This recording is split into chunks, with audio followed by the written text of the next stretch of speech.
संपूर्ण रामायण का अयोध्याकांड भाग 2। कैकेयी द्वारा वरों की प्राप्ति एवं राम का वनवास। उल्लासित महाराज दशरथ ने शीघ्रातिशीघ्र राजकार्यों को संपन्न किया और राम के राजतिलक का शुभ समाचार सुनाने के लिए अपनी सबसे प्रिय रानी कैकेयी के प्रासाद में पहुंचे। कैकेयी को अपने महल में न पाकर राजा दशरथ ने उसके विषय में एक दासी से पूछा। दासी से ज्ञात हुआ कि रुष्ट होकर महारानी कैकेयी को भवन में गई है। महाराज चिंतित हो गए। उन्होंने को भवन में जाकर देखा कि उनकी प्राणप्रिया मलिन वस्त्र धारण किए, केश बिखराए, भूमि पर अस्तव्यस्त पड़ी है। उनकी इस अवस्था को देखकर आश्चर्यचकित राजा दशरथ ने कहा, प्राणेश्वरी, मुझसे ऐसा क्या अनिष्ट हुआ है कि क्रुद्ध होकर तुम को भवन में आई हो? यदि तुम किसी बात से दुखी हो तो मुझे बताओ, मैं तुम्हारे कष्ट का निवारण अवश्य करूंगा। महाराज के इस प्रकार मनुहार करने पर कैकेयी बोली, प्रणनाथ, मेरी एक अभिलाषा है, किंतु यदि आप उसे पूरी करने की शपथपूर्वक प्रतिज्ञा करेंगे तभी मैं आपको अपनी अभिलाषा के विषय में बताऊंगी। महाराज दशरथ ने मुस्कुराते हुए कहा, केवल इतनी सी बात के लिए तुम को भवन में चली आई हो? मुझे बताओ, तुम्हारी क्या इच्छा है? मैं तत्काल उसे पूरा करता हूं। इस पर कैकेयी बोली, महाराज, पहले आप सौगंध लीजिए कि आप मेरी अभिलाषा अवश्य पूरी करेंगे। इस पर महाराजा दशरथ ने कहा, हे प्राणप्रिय, इस संसार में मुझे राम से अधिक प्रिय और कोई नहीं है। मैं राम की ही सौगंध लेकर वचन देता हूं कि तुम्हारी जो भी मनोकामना होगी उसे मैं तत्काल पूरी करूंगा। महाराज सौगंध लेने से आश्वस्त हो जाने पर कैकेयी बोली, आपको स्मरण होगा कि देवासुर संग्राम के समय आपके मूर्छित हो जाने पर मैंने आपकी रक्षा की थी और प्रसन्न होकर आपने मुझे 2 वर देने की प्रतिज्ञा की थी। उन दोनों वरों को मैं आज मांगना चाहती हूँ। पहला वर तो मुझे यह दे कि आप राम के स्थान पर मेरे पुत्र भरत का राजतिलक करें, और दूसरा वर मैं यह मांगती हूँ कि राम को 14 वर्ष के लिए वन जाने की आज्ञा दें। मेरी इच्छा है कि आज ही राम वल्कल पहनकर वनवासियों की भांति वन के लिए प्रस्थान करें। अब आप अपनी प्रतिज्ञा पूरी करें, क्योंकि आप सूर्यवंशी हैं और सूर्यवंश में अपनी प्रतिज्ञा का पालन प्राणों की बलि देकर भी किया जाता है। कैकेयी के इन वचनों को सुनकर राजा दशरथ का हृदय चूर-चूर हो गया। उन्हें असह्य पीड़ा हुई और वे मूर्छित होकर गिर पड़े। कुछ काल बाद जब उनकी मूर्छा भंग हुई तो वे क्रोध और वेदना से कांपते हुए बोले, रे कुलघातिनी, न जाने मुझसे ऐसा कौन सा अपराध हुआ है जिसका तूने इतना भयंकर प्रतिशोध लिया है। पतिते, नीच, राम तो तुझ पर कौशल्या से भी अधिक श्रद्धा रखता है, फिर भी तू उसका जीवन नष्ट करने के लिए कटिबद्ध हो गई है। प्रजा को अत्यंत प्रिय राम को बिना किसी अपराध के मैं भला कैसे निर्वासित कर सकता हूँ? तू अच्छी तरह से जानती है कि मैं अपने प्राण त्याग सकता हूँ, किंतु राम का वियोग नहीं सह सकता। मैं तुझसे विनती करता हूँ कि राम के वनवास की बात के बदले तू कुछ और मांग ले। मैं तुझे विश्वास दिलाता हूँ कि मैं तेरी मांग अवश्य पूरी करूंगा। महाराज दशरथ के इन दीन वचनों को सुनकर कैकेयी तनिक भी द्रवित नहीं हुई। वह बोली, राजन, ऐसा कहकर आप अपने वचन से हट रहे हैं। यह आपको शोभा नहीं देता। आप सूर्यवंशी हैं, अपनी प्रतिज्ञा पूरी कीजिए। प्रतिज्ञा से हटकर स्वयं को और सूर्यवंश को कलंकित मत कीजिए। आपके द्वारा अपना वचन नहीं निभाए जाने पर मैं तत्काल आपके सम्मुख ही विष पीकर अपने प्राण त्याग दूंगी। यदि ऐसा हुआ तो आप प्रतिज्ञा भंग करने के साथ ही 7 स्त्री हत्या के भी दोषी हो जाएंगे। अतः उचित यही है कि आप अपनी प्रतिज्ञा पूरी करें। राजा दशरथ बारंबार मूर्छित होते रहे और मूर्छा समाप्त होने पर कातर भाव से कैकेयी को मनाने का प्रयत्न करते रहे। इस प्रकार पूरी रात बीत गई। अंबर में उषा की लालिमा फैलने लगी, जिसे देखकर कैकेयी ने उग्ररूप धारण कर लिया और कहा, राजन, आप व्यर्थ ही समय व्यतीत कर रहे हैं। उचित यही है कि आप तत्काल राम को वन जाने की आज्ञा दीजिए और भरत के राजतिलक की घोषणा करवाइए। सूर्योदय हो जाने पर गुरु वशिष्ठ मंत्रियों के साथ राजप्रासाद के द्वार पर पहुंचे और महामंत्री सुमंत को महाराज के पास जाकर अपने आगमन की सूचना देने के लिए कहा।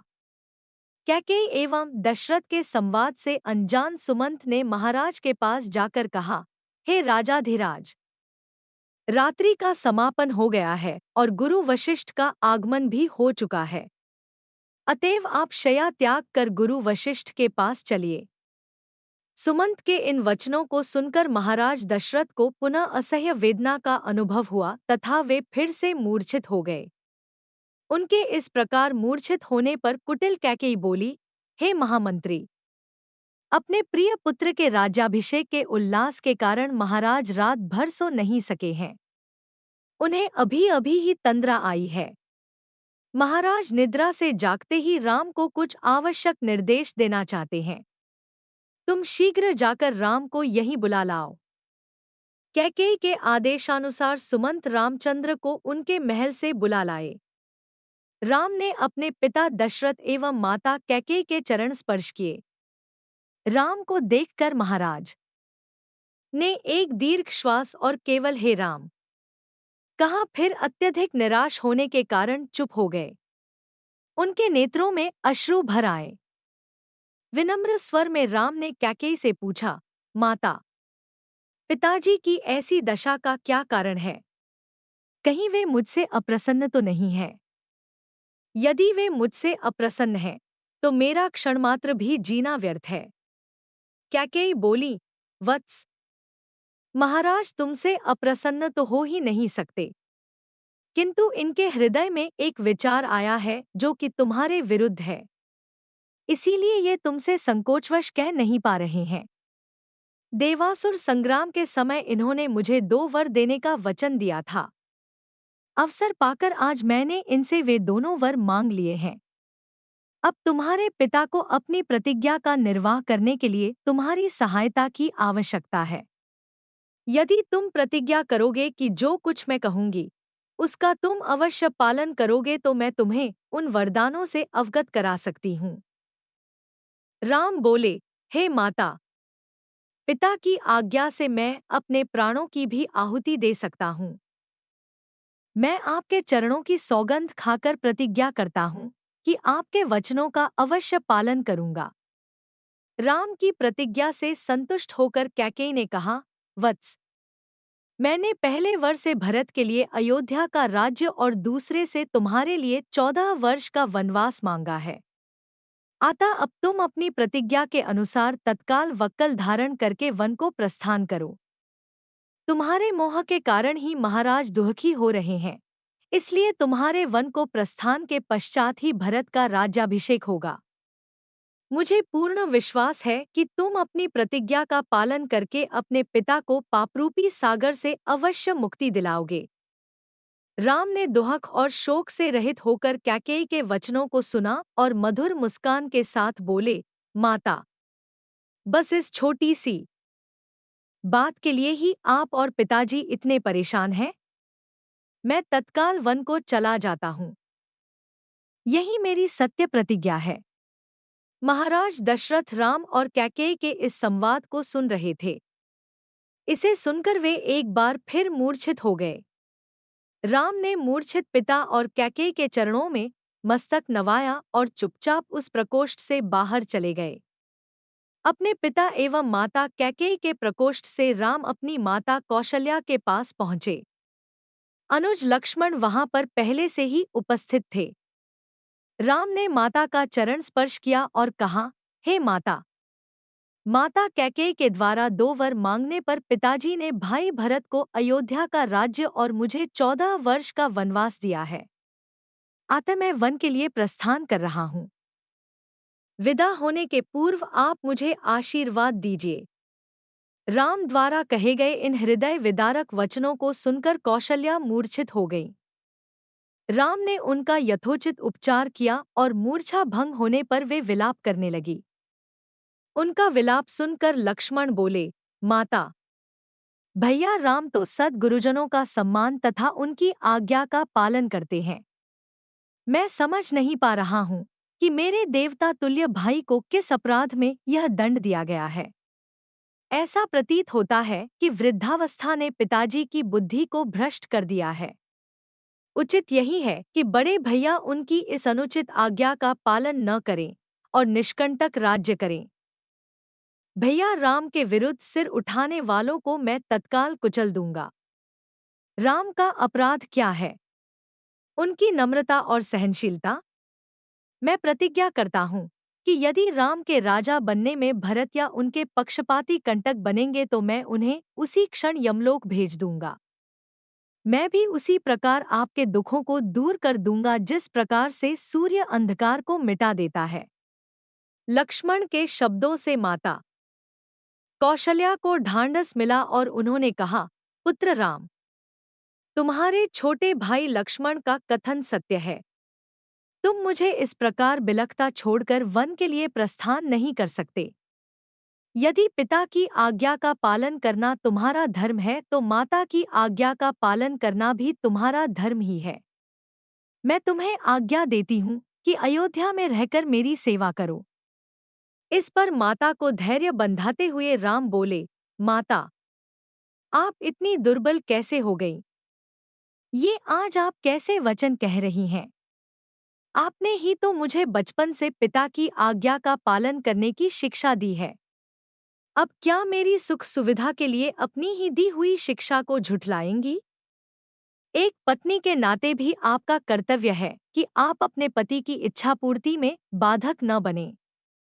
आप तो जानते ही हैं कि चाहे सूर्य, चंद्र और पृथ्वी अपने अटल नियमों से टल जाएं, पर राम के लिए पिता की आज्ञा का उल्लंघन करना कदापि संभव नहीं है।